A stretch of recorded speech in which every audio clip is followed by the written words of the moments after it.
September 7, 2022. I'm Christine Villela. This is Newsbreak. The national budget is another step closer for being finalized. This comes after the Senate approved the final reading of 5,268 trillion pesos national budget for 2023. We must an update here. However, the report provides. The Senate approved 5.268 trillion pesos for national budget for 2023 on final reading today. During a plenary session, the senators deliberated on 2023 of General Appropriations Bill or GAP. On the second and final reading, as the measure has been certified as ordained by President Ferdinand Marcos Jr., with 21 affirmative votes, no negative votes, and no abstentions on 2023 GAP hurdled the upper chamber of Congress.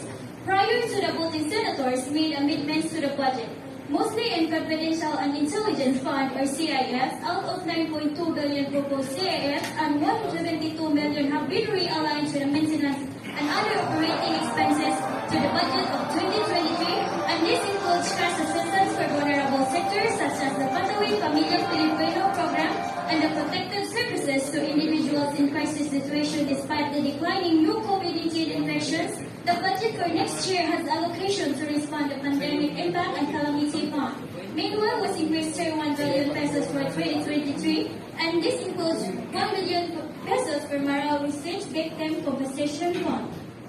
So, Alma, please just take a quick clarification of the legislative process.